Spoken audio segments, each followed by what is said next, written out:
You know, as your practice grows, it's so important to be able to stay organized and keep on top of things, especially when it comes to documentation, filing insurance claims, keeping appointments straight, and getting reminders to people.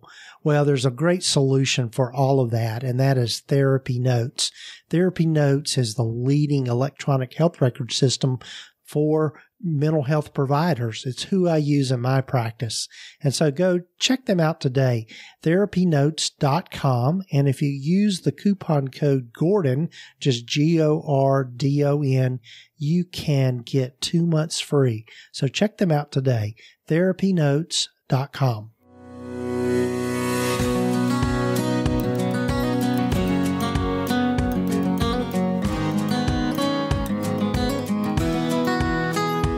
This is the Practice of Therapy podcast with Gordon Brewer, helping you to navigate your private practice journey.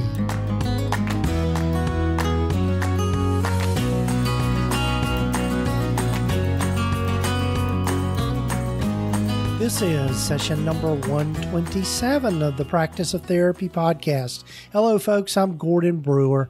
Glad you're with me. Glad you've joined me for the podcast. I hope you're doing well. I hope that you're staying healthy and that you're getting through all that we're getting through here as this episode comes out. Here it is, the first part of May, the first week of May 2020, and been a lot of us been thinking about all the stuff that's happening with COVID-19.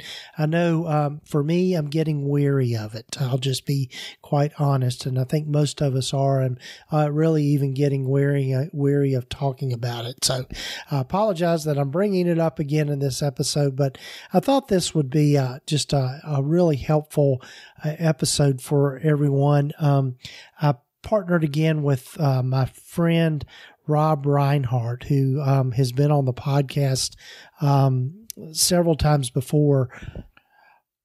Rob is one of those fellow private practice consultants that's out here in this space of really just kind of helping people with their private practices. Rob has the website and blog and resources called Tame Your Practice. And Rob is best known for his electronic health records review. And Rob is one of those, Rob is really into the tech side of things. I'm more of I would say a tech maven, as I like to call it, or a tech enthusiast. And Rob's got a whole lot of expertise in tech that I don't have. And he partners also with Roy Huggins over at Person-Centered Tech, which is another great resource out there. And they have a podcast together called Therapy Tech, and they just talk about all things technology within this therapy space and private practice and running counseling and therapy, psychotherapy practices,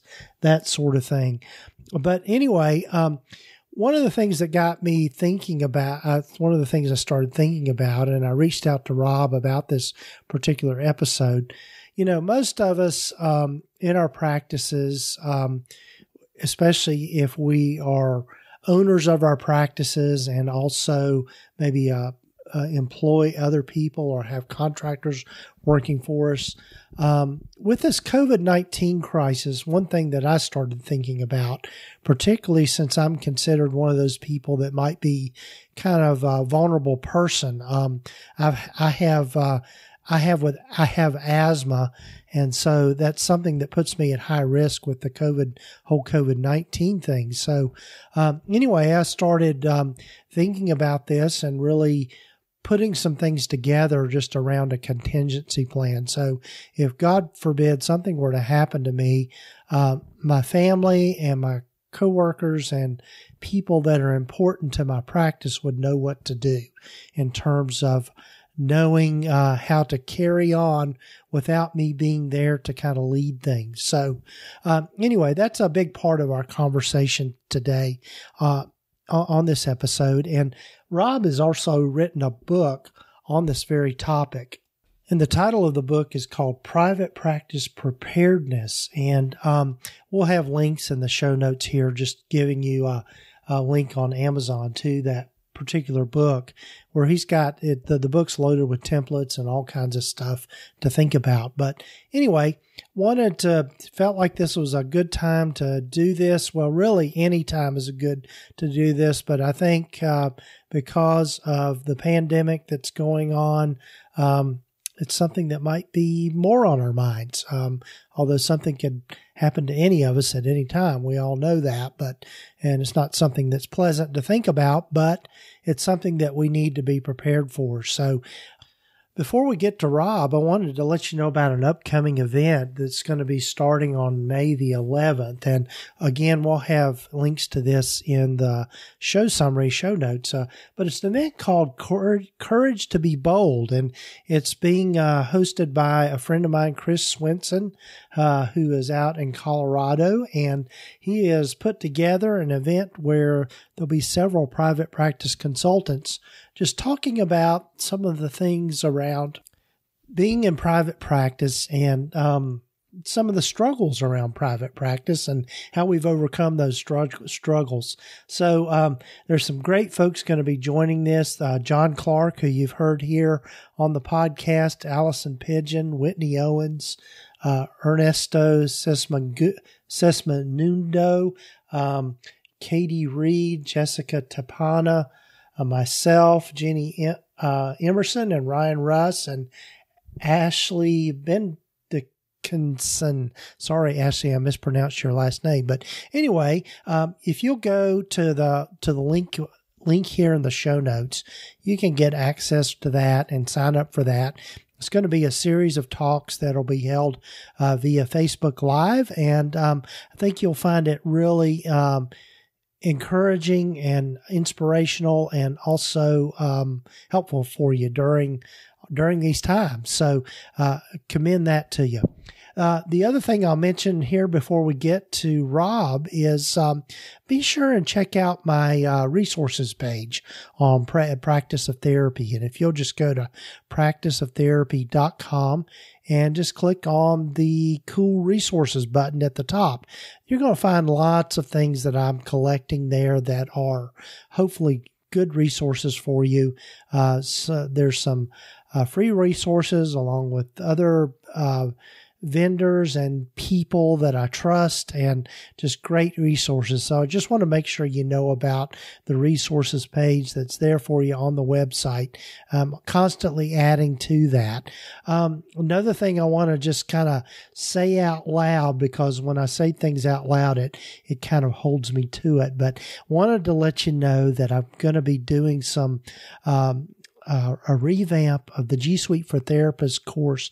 Not really a revamp, but just an add-on. Going to be doing something a little more intensive or a little more focused on creating systems and processes using Google G Suite. So really teaching you in depth about how to set up a practice management system for your practice using the tools of Google G Suite. Now, I've mentioned this maybe one other time, but I've got a Facebook group that has just absolutely exploded here lately called G Suite for Therapists.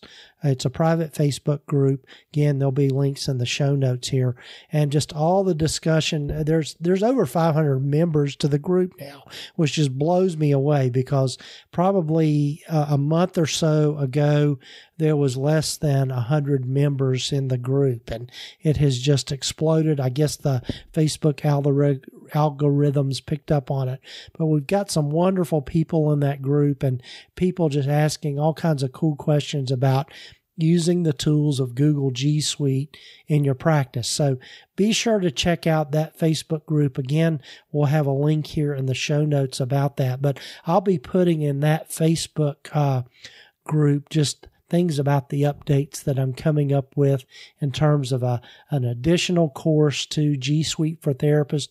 G Suite for Therapists is available to you, and it's still there, and you can get to it at practiceoftherapy.com. And just click on the button that says courses, and that'll get you to G Suite for Therapists. So, and that course just teaches you how to use all the tools of Google G Suite in your practice. So anyway, just wanted to let you know about those two things. And so, so happy to have Rob back on the podcast. And so without further ado, here's my friend, Rob Reinhardt.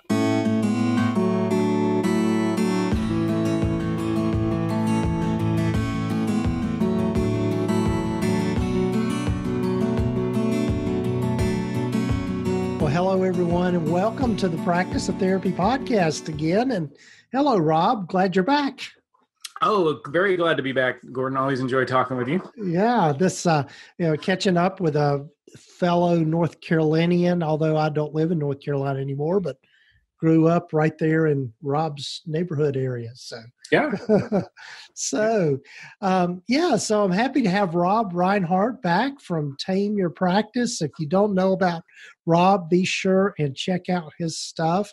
We'll have links in the show notes, of course, and you can learn more about Rob. And he's really got one of the things that Rob is best known for is his electronic health records system reviews.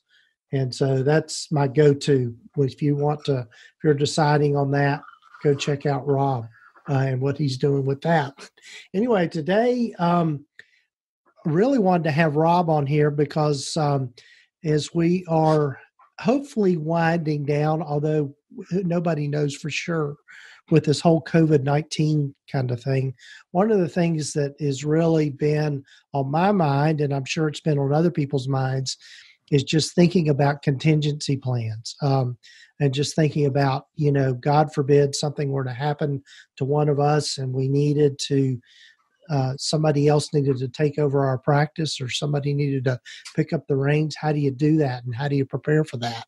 And so that was a big part, I think, of what I wanted our conversation to be about. And before we jump into that, Rob, why don't you tell folks a little bit more about you for those that might not be familiar with you and what you do? Yeah, so I'm Rob Reinhardt. I'm a licensed clinical mental health counselor. I had to do that slowly because in North Carolina, we just changed from licensed professional counselor to licensed clinical mental health counselor. It's interesting to standardize things across states so that we can someday have portability of our licensure between states. So I still do clinical work, but I'm also the CEO of Tame Your Practice, where I help people all over the country choose technology that's going to help their practices run more smoothly. So as you noted, a big thing I do is review the EHRs, and that's publicly available on my site, but I also help people, examine their needs and choose the one that's going to fit them, and also help with other technology and business decisions as well. Yeah.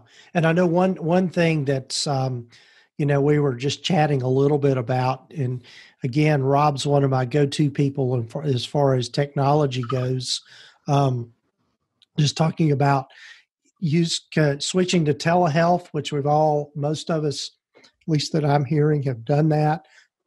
And just some of the technology issues we've run across. And the good news is for us is that I think, and this fits in with contingency plans, one of the things I've learned is whatever platform you're using in terms of doing your mental health and your online sessions is to have a backup plan because as I was explaining to Rob, I've used one particular platform and had to midstream in a session switch over to another one and guide a client through that. And the one that I switched to, I don't have a BAA with, but we were just talking about. You want to say just a little bit about that? Just a little knowledge about the kind of the grace period here with HIPAA stuff and telehealth. Yeah, I had a similar experience. I've got a platform that I've used for telehealth for over 10 years. It's always been very reliable, but there were some hiccups there when, within the space of a week, a massive number of new therapists and other professionals were using their platform, and it was important to have a backup plan. Okay, what do we do in this case? And the good news was that at that point, they had already relaxed some restrictions with regard to HIPAA and other things, saying, insurance companies even said, hey, we'll pay for things we wouldn't normally pay for, and allowing people to use vendors and systems that don't necessarily comply with HIPAA, and pay for telephone sessions if you weren't even able to get establish a video connection with people. So this is all things that are temporary due to the pandemic, and who knows where we'll be at. Somebody may be listening to this podcast 6 months, a year from now, and none of this counts anymore. But at least right now, when we're talking here on the 22nd, the 23rd of April, in 2020, some of the restrictions are loosened. Right. So yeah, you're right. Contingency planning. A lot of people, it's coming more into the forefront of their minds now about having backup plans. Mm-hmm. I see telehealth as being,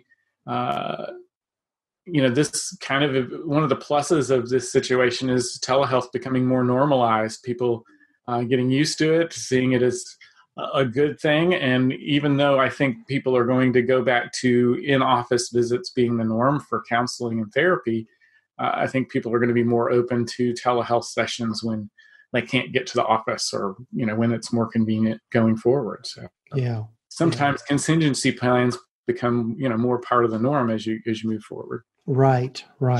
Yeah. And what's really started me thinking, I've thought about it before any of this, but one of the things that I realized is that for me with my practice, like many other people in their practices, if something were to happen to me and I was no longer around, for lack of a better term, people would need to know what to do in terms of, what happens to the practice, how does the practice continue to operate in terms of our responsibility to clients and patients that we have, and just knowing how other people can pick up the reins, because there's so many things that I do as a private practice owner that most people don't recognize I do. I mean, like I've got employees, and so doing payroll, I do that myself. And so all of those kinds of things, access to things like, different, I also use, I'm a big proponent of using Google G Suite. And so I've got the whole admin stuff behind the scenes that somebody would need access to make changes and all that kind of stuff. So, So Rob, give us your thing on all of this and just how you think about it. Yeah. So the background of my, expertise and knowledge in this, goes back about 7 years. When I was at the American Counseling Association conference, and I don't remember even where it was that year, Orlando, maybe, I don't remember, but I was talking with Nancy Wheeler, who for years was basically the legal expert, spokesperson, article writer. She even still writes articles for Counseling Today as far as the legal aspects of counseling. And we got into a conversation, and one of the big topics that we talked about was how many mental health professionals don't have a contingency plan. One of the things she ran into as an attorney for health professionals throughout the years, not just counselors, but psychiatrists and other health workers, was many of them didn't have contingency plans. She would get phone calls from the loved ones of healthcare professionals who had passed away or who had become incapacitated in some way, desperate to understand, what do I do? Mm-hmm. My spouse is in charge of helping all of these people that now need to be informed about the situation. There's all of these records to deal with. There's all of this business, stuff to take care of. What do I do? And mm-hmm. she would have to help people through this because there was no plan in place. Right. And it's important that you mentioned, people, what if I'm not available? What if I'm not there? And that is important. That a lot of people initially say, okay, if I die, but mm-hmm. there's a lot of other situations where that can occur. You could decide to retire. You could get an amazing job offer that you couldn't refuse. Mm-hmm. You could have something that your family decided to move across state lines that would change things. You could have to take a long leave of absence to care for an ill family member. There's any number of reasons mm-hmm. That could draw you away from your practice and require you to have this plan in place.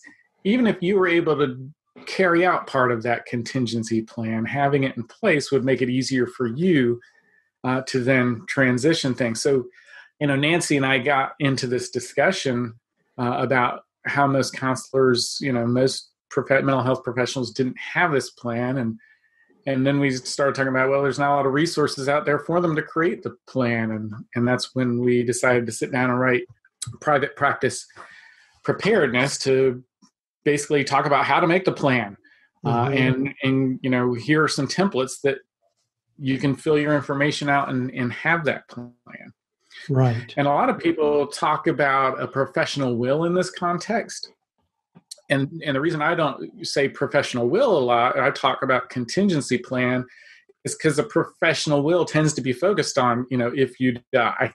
And it also tends to be focused on the business aspects. Some people do incorporate some other things into the professional will. But when you talked about some very important things earlier, things like, okay, what if somebody needs to get into my G Suite? What if somebody needs to get into my EHR? These are the kinds of details that often aren't included in something like a professional will. And so we got really detailed into, hey, let's make sure we're covering all these things that someone would need to address if someone else is taking care of business. Right. Yeah. And I know if I think a lot of people are like me, there are so many things I do that are connected to my practice that are just in my head that I've never really bothered to write down or explain to anybody else. I just know how to do it, and I do it. Right. And so this really caused me to really think about it. And one of the things I did, too, with the whole COVID-19 pandemic and all of that, I struggle with, I have asthma. And so I'm a higher risk kind of person. And so, God forbid I were to contract the disease and be on a ventilator. Okay, who would know what to do? Right. In terms of taking care of things here and making sure things were running through, running. And so, anyway, right. So yeah. And so thankfully, you would recover. Yeah. We know you would be strong and you would recover, but during that period of time where you're not able to make those phone calls, who knows what to do? Right.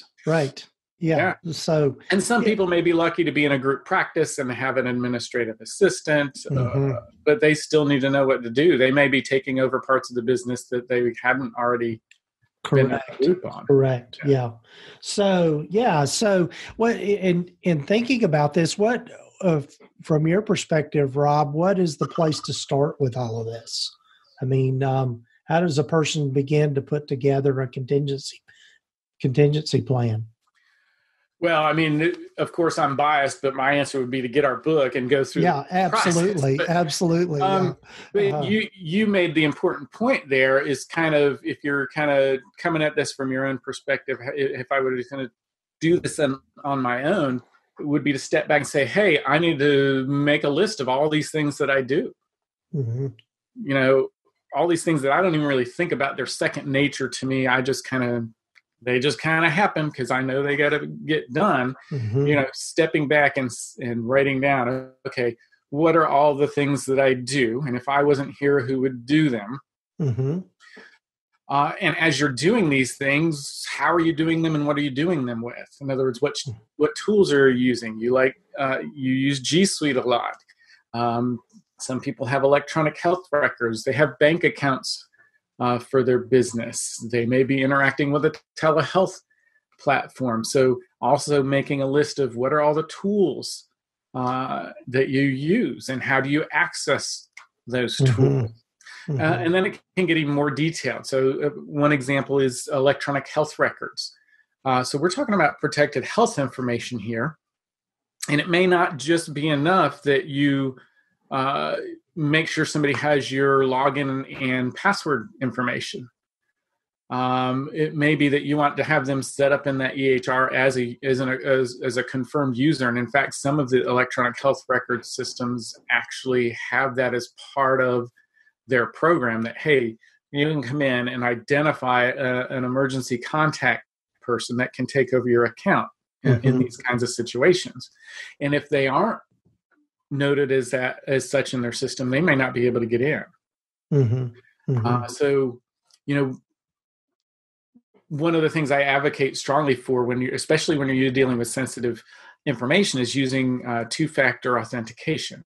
So that means you're not just entering a username and password, but you're often entering a code that you either receive via text or through an authentication app. It's an extra layer of security to be sure that if someone gets your username and password, they can't impersonate you and get into this sensitive data. Okay, well, how is your emergency response team? That's the terminology we use in our book. How is your emergency response team going to get that authentication data? Right. Now, the EHR vendor is already aware of that person. There's a way around that. There's phone calls that can be made, identity, verification of identity, and the job can get done. But the key is that you identify these workflows. How do I access my information? What information am I using? And how do I make sure that my emergency response team knows all of this? Right.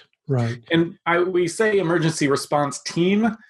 That could be a team of 1. It could be a team of 10. It depends on your practice and what your needs are and so forth. So a solo practitioner may only have a team of 1 or 2 people to back them up. Yeah. And, I know as I've gone through this process of really thinking about this, I think a good place to start would be to just start documenting what you do. In other words, again, like you said earlier, is that there's so many things that we do on autopilot and we don't really think about it. And so, for example, when I go to log into my EHR, I use an application called LastPass that is, yes, I do as well. Yes. Yeah. Which is, I can really recommend it and go ahead and pay for it. And, it's a way to create, just a vault for all of your passwords and stuff. And then there's using a Chrome extension that automatically, captures all of that and that sort of thing. And so, the first thing I thought of is, okay, something were to happen to me, the best place for people to have access to would be my LastPass, yes. Vault. And you're probably aware of this. The paid account allows you to, have a secondary person know about it. You can connect accounts and they can have access. Correct. Yeah. And so, finding out about tools like that, and then just being able to begin to think about, okay, when I do payroll, how do I do it? So I log into Gusto and this is the spreadsheet I use with that and that sort of thing. And so writing all those things down, but also being able to think about, okay, if something were to happen to me, who would I want to take over in overseeing this? Is it somebody within my practice? Is it somebody outside my practice? And, I have my friend David Hall, who a lot of people have heard here on the podcast, who has a group practice in Knoxville. And we've shared a lot of information just confidentially with each other about the running of our businesses. So he's familiar. So he's kind of my designee. It's as far as something were to happen to me, he would be the one that would, to me, logically would be able to jump in and kind of take over. And so I had that conversation with him ahead of time. Didn't want to, surprise him with that later on, but and just had that conversation. Yeah, Gordon, you're doing it right. Yeah. Yeah, you want to identify, once you've established, okay, what are my job duties? What are the things that need to get done? You want to identify your emergency response team, whether that's an individual or a group of people, and you want to make sure you talk to them and you set an agreement and say, hey, you're my backup. Here's my documentation of everything that I do and how to access it. And so you could, at a moment's notice, jump in and take over for me. A lot of people do kind of mutual things. Well, you'll be my backup. I'll be your backup. But getting that established so that they know that they're the backup, it's not a surprise, and they know where to find the information they need to jump in and take care of business. And it's really important.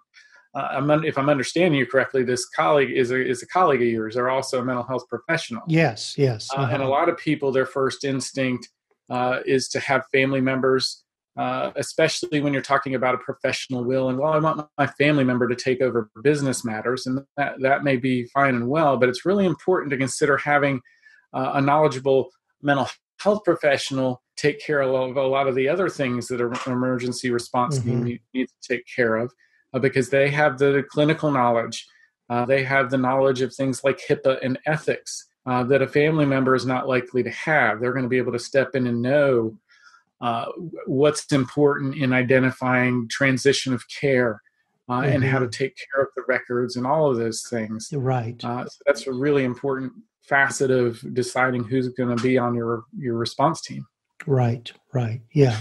So in my mind, make a list of the tasks that you do, and things and really think about things, or what are things that you do that you really don't have written down that you probably should write down, but also who are those people that would, like you said, I like that term, response team, in terms of. And if it helps to envision this, someone who has no knowledge of your line of work, and imagine you telling them, hey, do my payroll, what would their first question be? Yeah. Well, okay, where do I go? I mean, they wouldn't even know that you use Gusto. Yeah, right. They may not even know what Gusto is. Right. So you have to think of it blank slate style. Hey, I got to include all of this information. Right. Yeah. So what are maybe some other things, Rob, that people need to consider in just doing all of this? I mean, I like to, I like to think of it kind of just kind of a metaphor that comes to mind is, it's kind of like you've got a lockbox that holds all the information that a person needs to have. And so then you decide on who's going to have the keys to the lockbox with all the information. Yeah, you're essentially creating the stuff that's in the lockbox when you're creating your contingency plan. Right, here's all the sensitive information of how I conduct my business and who my clients are and how to contact them. And I'm going to lock this away in this little box and give my emergency response team the key, and they're only supposed to use it in these situations. Right. So that's a good analogy. Another piece, so you've got the, hey, what does my work look like now? What are all the responsibilities someone would have to take over? There's the identification of who that team is.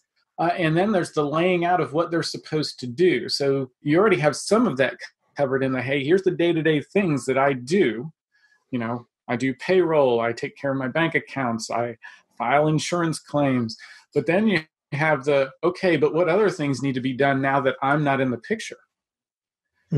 So some of that may depend on why you're not in the picture, but you may want to already have drafted some sample letters for if you have passed away or are incapacitated or what have you, that can be quickly and readily sent out to clients to say, hey, here's the situation, and here's how it's going to be handled.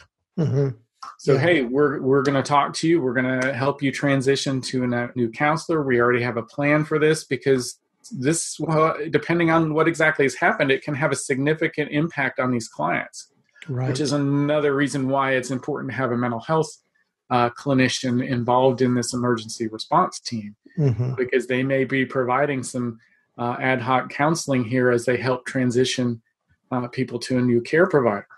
Correct. So, having the next piece in this is laying out the plan of, okay, what does this emergency response team need to do apart from my day-to-day normal activities? How are they going to communicate this to clients?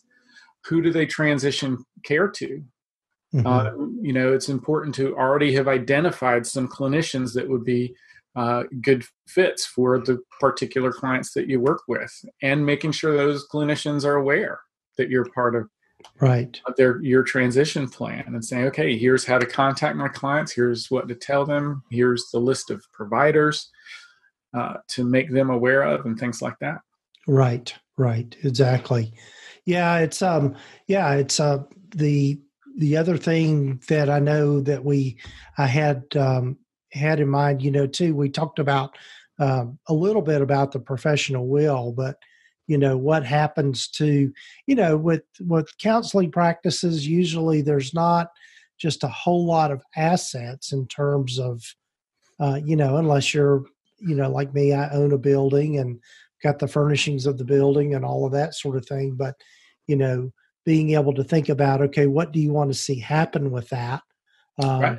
Yeah, in terms of just that part of it. I mean, most of us are familiar with wills, in terms of something were to happen to us, what happens to, our house, our, cars, all of those kinds of things. But all of our stuff that is of monetary value, what happens with that money.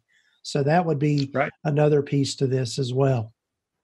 Well, and you have some crossover with personal and professional will, because there may be some aspects of the business side that the family does need to be involved with, depending on your financial situation and how successful the business is, and you have a whole other aspect of, okay, well, maybe I have a clinician in my practice, and when I've already established a plan for how they can take over the business by compensating my family.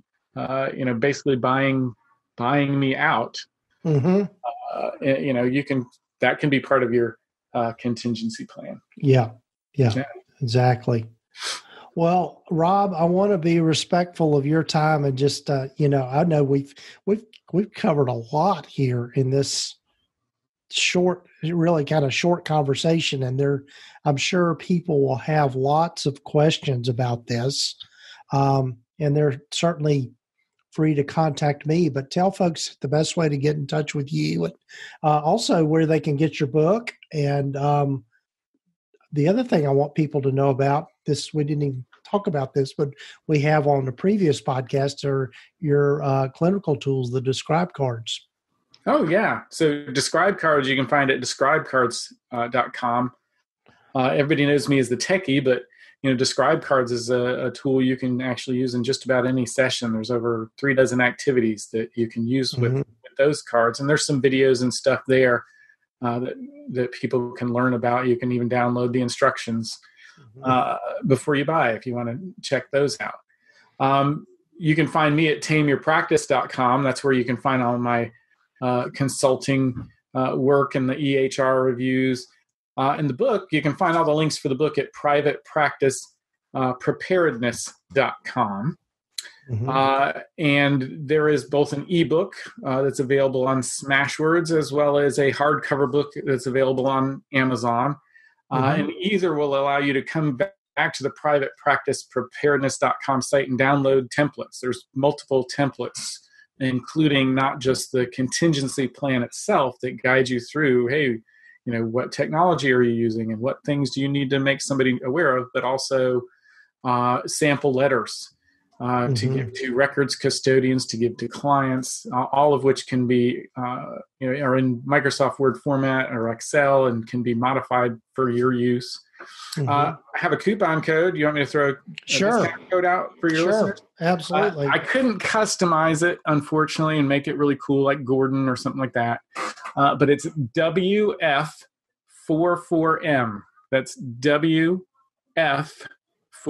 And that'll get you 15% off the ebook at Smashwords. Unfortunately, we don't have a way to do discounts on the hardcover at Amazon, but either one gets you the downloadable templates. So. Right. And we'll be sure to have this in the show notes and in the show summary so you can quickly access that. All those links. And I want to throw one more thing out. Regardless of how you get this done, get it done. This is one of those things that we as counselors tend to put our heads in sand about.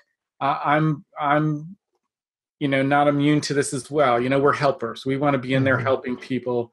We don't like being distracted by all this extraneous work we've got to do, whether it's documentation or filing insurance claims or doing other things that takes us away from helping people.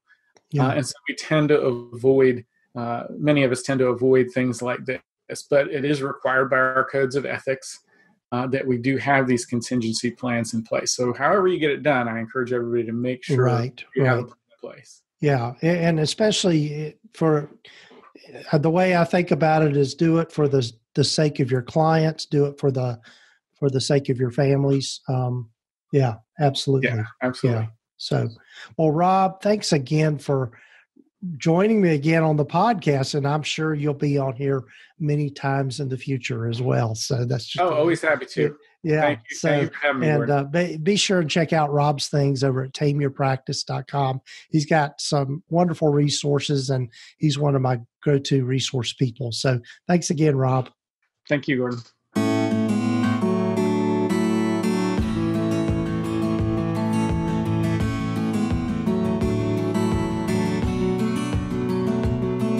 Well, folks, I hope this gave you a lot to think about, and really some things that I think a lot of times we just kind of put on the back burner or really just prefer not to think about, and that is, if something were to happen to us and we were no longer around to take care of our practice and what would happen with our clients and that sort of thing. Big thanks to Rob over at Tame Your Practice for joining me, and be sure to check out Rob's stuff at Tame Your Practice, and also be sure to check out his book, which again, we'll have links here in the show notes to that. Looking forward to some other episodes coming up here in the future. I had an interview earlier this week with Jeremy Zug over at Practice Solutions. I've got him coming up, and several other guests that we've got lined up for the practice of therapy. So anyway, glad you've joined me. Glad you're with me on this journey. I hope this, again, as I like to always say, I hope that you're finding the content here on the Practice of Therapy podcast helpful for you. And do check out the website and go check out the things that are there for you as far as resources. Also, be sure to check out our sponsor for today's podcast, TherapyNotes, therapynotes.com. They're the number one electronic health record systems for mental health providers. They're who I use in my practice, and I'm so glad that they are sponsoring the podcast. And if you'll use, when you go to therapynotes.com, if you'll use the coupon code, just Gordon, Gordon, you can get 2 months of their services for free. So be sure to check them out. So again, folks, thanks for joining me for the podcast. Be sure to take time to subscribe to the podcast wherever you might be listening to it. Leave us a review and a rating and all that kind of good stuff. And that just helps boost us in the rankings and helps other people find it. And also love hearing from you. Just letting me know how the podcast is helping you, and learning your story as well. So take care, folks, and we'll talk to you next week.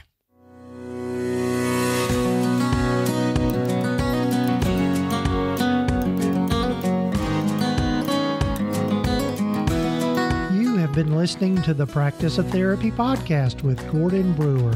Please visit us at practiceoftherapy.com for more information, resources, and tools to help you in starting, building, and growing your private practice. And if you haven't done so already, please sign up to receive the free private practice startup guide at practiceoftherapy.com. The information in this podcast is intended to be accurate and authoritative concerning the subject matter covered.